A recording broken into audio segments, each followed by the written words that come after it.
Hey, Mr. Credit here. Today we're going to talk about how you fix errors that are on your credit report. Now, most people know that I'm not a big fan of credit repair. I'm not a big fan of the idea of just being stuck in the past, worrying about what has happened in the past and focusing my time and energy on that. I'm really not into it. But you have to obviously be careful about anything that sounds too good to be true. So right off the bat, that credit repair companies are going to say a lot in order to get you to sign up and start paying them money. This is a sample ad that I saw online. Poor credit score locking you up, raise that credit score in 30 days. That's not really possible. You need to have a long-term outlook. The last thing you want to think when you're looking at repairing your credit or fixing errors in your credit report is that it's going to happen fast. It's not going to happen fast. It's going to take some time. A lot of people will say, hey, if you're contacting the creditors, make sure you send it certified mail. You got to send everything certified mail so you have proof it was delivered and things along those lines. And while that's important, it's not everything. Because the type of letter that you send, the type of correspondence that you send to the credit bureaus is what's important. If you just send them a letter that's been typed out, they'll be able to use the eOscar system in order to classify your correspondence, and you will just be dealt with in an automated fashion.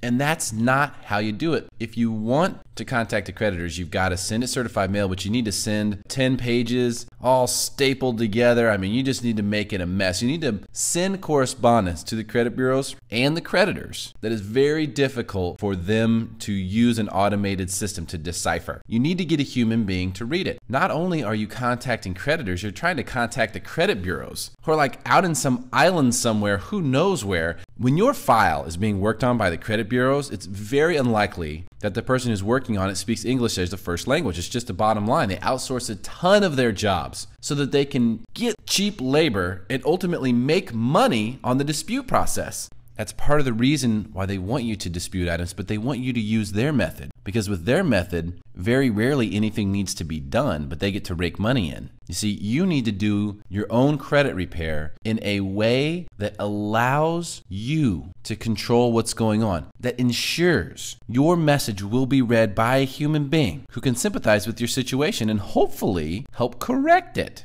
Of course, there's a whole lot more to it than that. It's a very detailed process, trying to contact the bureaus, the creditors, keep it all straight, and make sure that you ultimately get what you want. It's not something I recommend most people do. If you need help with credit repair, I can connect you with someone, but most of the time, remember, you're not going to need it. You don't need credit repair.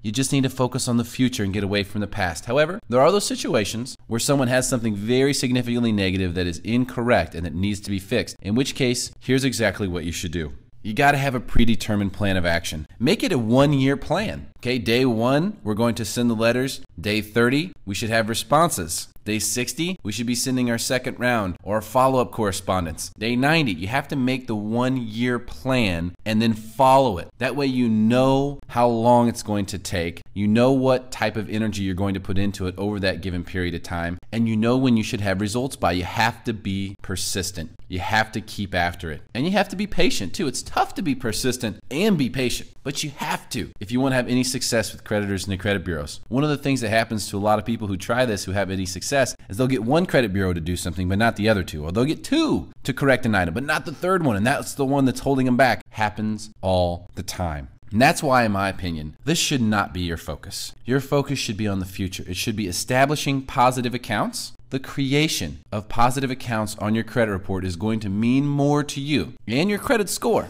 than the removal of these old negative items almost every single time. If you'd like me to take a look at your credit report for free and tell you what I would do if I was you, just go to MrCreditRadio.com, send me an email, let me know what your question is. It's 100% free. I'm here to help you any way I can. I appreciate you. I hope you learned something. We'll see you again soon.